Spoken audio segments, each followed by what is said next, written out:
Mensagem à Igreja do Deus Vivo, pregada por William Marion Branham, na sexta-feira, dia 27 de julho de 1951, em Erie, Pensilvânia, Estados Unidos da América. Obrigado. São possíveis, Senhor, eu creio. Inclinemos as cabeças. Nosso Pai Celestial, nós te agradecemos nessa noite por podermos cantar do fundo de nossos corações. Creio, Senhor. E como o pai com um filho epilético anos atrás disse: ajuda a minha incredulidade. Ouvimos que essa pergunta foi feita um dia. Quando ele voltar, porventura encontrará fé? Ele nunca indagou se encontraria justiça ou se encontraria cristãos, mas se encontraria fé quando voltasse, sabendo que essa seria uma coisa que as pessoas abandonariam. Ouvimos também o Espírito Santo falar como nos últimos dias estes tempos viriam. Os homens teriam aparência de piedade, mas lhe negariam a eficácia. Uma falta de fé. E nós te agradecemos, Senhor, nesta noite, porque em nossos corações sentimos que temos um pouco de fé. E nos ajude, Senhor, para que essa fé possa ser aumentada nessa noite, até que seja tão alta que estejamos tão absorvidos em completa rendição a Cristo, de modo que grandes e poderosas obras possam ser mostradas nessa noite. Perdoe-nos por nossas falhas, agora, e ajude-nos.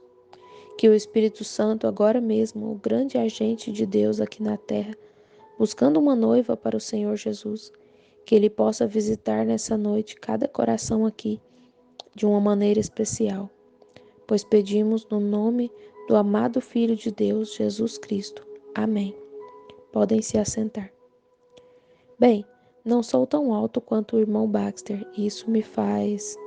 O irmão Branham conversa com alguém enquanto o microfone é ajustado. Contanto que não esteja na fila de cura, tudo bem, vê? Não está em...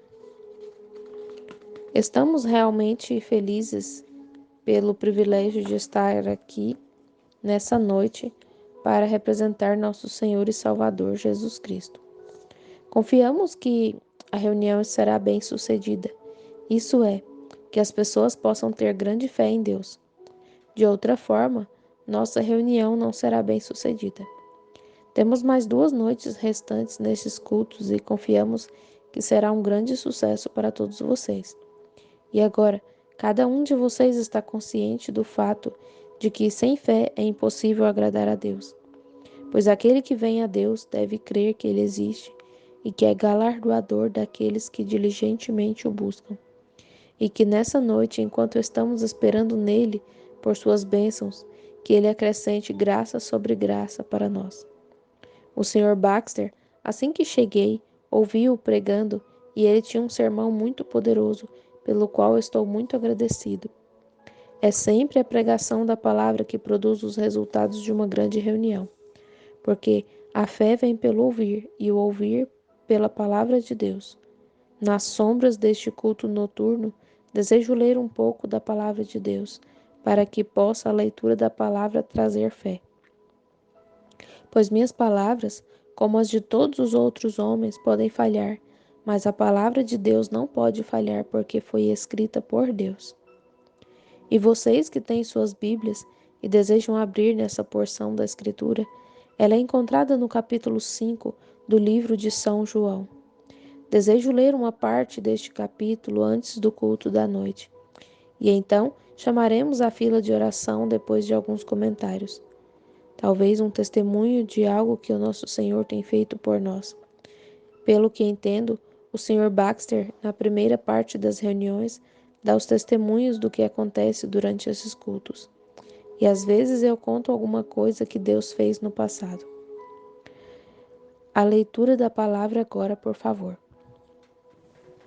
Depois disso, havia uma festa entre os judeus, e Jesus subiu a Jerusalém. Ora, em Jerusalém há, próximo à porta das ovelhas, um tanque, chamado em hebreu Betesda, o qual tem 5 alpendres. Nestes jazia grande multidão de enfermos, cegos, mancos, ressecados, esperando o movimento da água.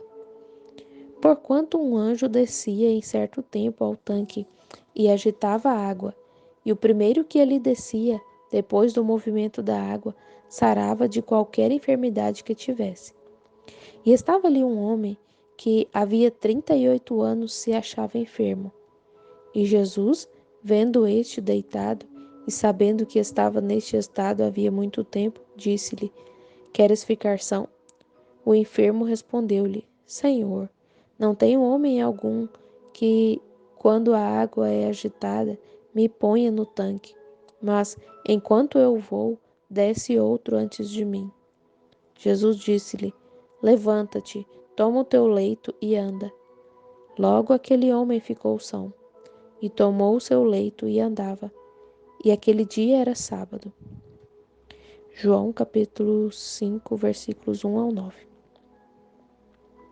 Quando você voltar para casa nessa noite, leia a continuação deste capítulo.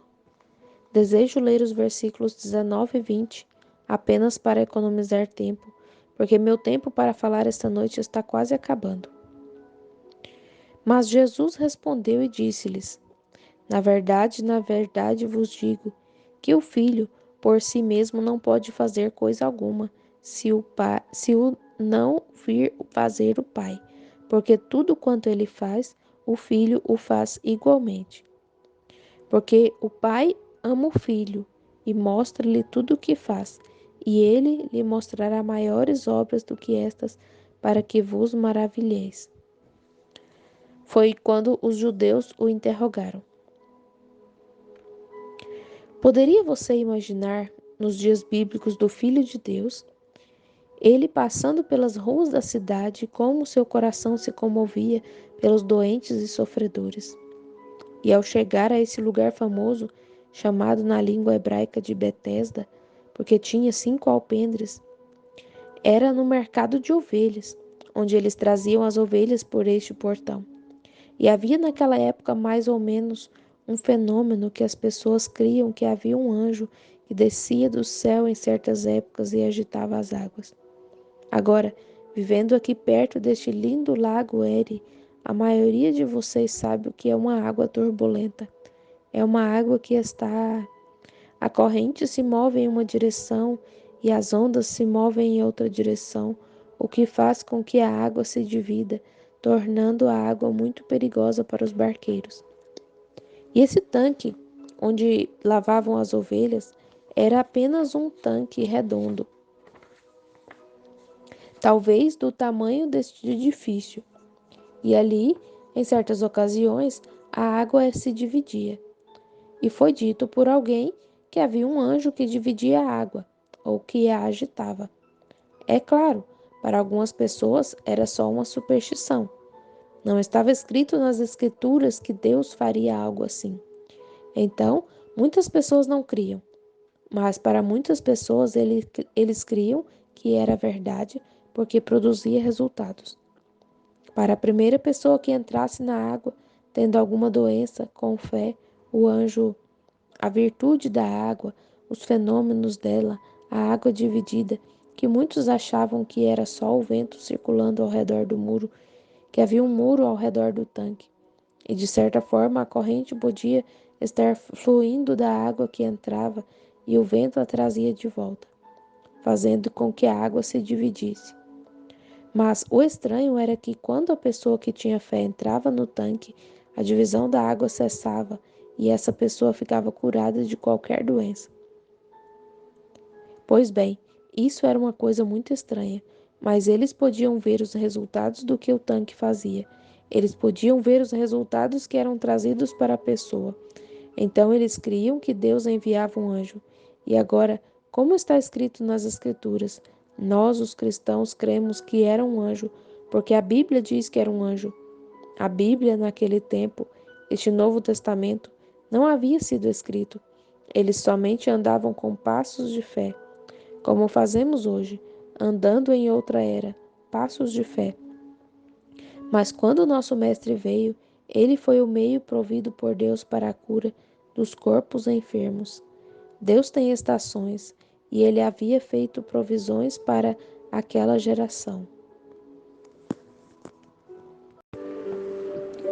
Quando Charles G. Finney, em minha opinião, e eu sou apenas um, foi um dos maiores ministros desde São Paulo.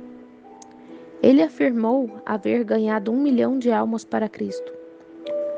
Dwight Moody, em seus dias, Charles Finney era um advogado, um homem instruído, e ele era a mensagem de Deus para o mundo em seus dias. Um homem culto que congregou centenas e centenas de advogados. E tenho certeza de que vocês leram a biografia dele. A maioria das pessoas que leem essas coisas. Livros religiosos. E é uma obra-prima. E então veio Dwight Moody, que era um homem totalmente analfabeto e sem instrução escolar. Sua gramática era muito pobre, mas ele era a mensagem de Deus para aquela era. Em cada era Deus tem uma mensagem. E nos dias em que os filhos de Israel estavam em sua jornada pelo deserto, Deus tinha uma mensagem de uma serpente de bronze em uma haste, provida com uma razão composta para perdão de pecados e cura para seus corpos de uma picada de serpente, que a assistência médica deles não tratava.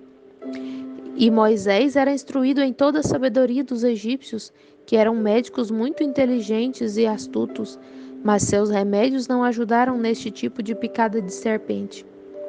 E cremos que isso seja verdade, porque a Bíblia assim afirma.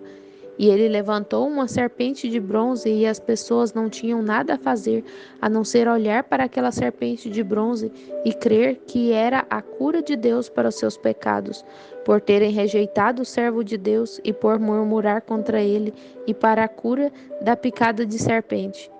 Jesus disse: E como Moisés levantou a serpente no deserto, assim importa que o Filho do Homem seja levantado. A mesma razão. E agora, aquela serpente foi o meio provido por Deus para a cura por muitos e muitos anos. E depois da serpente, as pessoas passaram a adorar a imagem, a serpente, ao invés do que ela representava. E isso levou o povo à idolatria. Então o profeta foi, pegou a serpente e a destruiu. Mais tarde, quando as pessoas precisaram de cura divina, Deus enviou um anjo a um tanque. Pois é, a Escritura diz que era um anjo e estava no tanque, e o primeiro que entrasse que tivesse fé era curado. Pois bem, o texto da Escritura aqui afirma que havia uma grande multidão de pessoas que estavam ali, coxos, aleijados, cegos e atrofiados, esperando o movimento das águas. E então, quando a primeira pessoa era curada, toda a virtude do anjo que estava sobre a água, seus poderes, passavam para a pessoa enferma. E as águas cessavam, e o anjo não voltava por muitos dias. Em outro tempo, talvez por mais 4, 5 ou 6 semanas. Mas as pessoas esperavam pacientemente pelo anjo. E muitos de vocês, clérigos assentados aqui, sem dúvida têm lido essa história. Como as pessoas lutavam até mesmo com facas, tentando passar por cima uns dos outros para chegar ao tanque e entrar primeiro. Que massa de humanidade sofrida deve ter sido aquela. E quando veio o nascido da Virgem, o divino Filho de Deus, e ele foi o cordeiro provido por Deus, o sacrifício provido, Jeová Jireh, o provido, e como ele nasceu, e as pessoas daquele dia, de seus dias, especialmente as pessoas religiosas, não creram nele, porque ele não veio da maneira clássica como eles esperavam, mas ele veio humilde, nascido em uma manjedoura, envolto em panos. Não houve cântico em seu nascimento, como há no nascimento de um rei. Quando nasce um rei mortal, o povo canta e faz jubileu, mas não havia rei nem pessoas para cantar no nascimento desse rei. Todavia os anjos desceram e cantaram aos pastores: Na cidade de Davi nasceu Cristo o Salvador. E alguns magos que viram um fenômeno, uma estrela, e eles tinham muito mais observatórios naquele tempo do que temos hoje, porque cada cidade tinha seu próprio observatório. e eles marcavam o tempo pelas estrelas. O sentinela ficava na torre do observatório e observava as estrelas. Vocês se lembram que horas são? Perguntavam-se ao sentinela. Ele respondia: o dia vem e a noite. Eles observavam as estrelas e sabiam que horas eram. Mas isso, agora notem, esta luz mágica, como diríamos, para que até as crianças possam entender. Uma luz misteriosa veio sobre cada um daqueles observatórios do outro lado do Oriente. Disseram: vimos sua estrela no Oriente. Mas sua estrela não estava no Oriente para eles. Eles estavam no leste, olhando para o oeste, em direção à Palestina, e viram sua estrela. E nenhum dos observatórios, nenhum dos historiadores ou algo assim, tem algo escrito sobre isso, ou nenhum homem naquele dia viu a estrela, exceto os magos, e ela conduziu ao Cristo. Era a bússola provida por Deus. Esses homens eram da linhagem de Cão, Sem e Jafé, os 3 filhos de Noé. E eles vieram e ofereceram presentes ao Filho de Deus. E ele disse em Mateus 24: quando o evangelho for pregado a todas as tribos, línguas e nações, então virá o fim. Quando os pais que vieram em comemoração ao seu nascimento e entregaram ouro, incenso e mirra para adorá-lo, então, quando todos os seus filhos tiverem ouvido a mensagem do Evangelho, pois bem, o Evangelho, como é comumente crido, é a palavra de Deus, e isso é a verdade em um sentido. Mas a palavra de Deus não é só o Evangelho, a palavra de Deus é a semente que produz o Evangelho. Jesus disse que o semeador saiu a semear, e algumas sementes caíram em lugares pedregosos, e outras caíram à beira do caminho, e as aves do céu as comeram.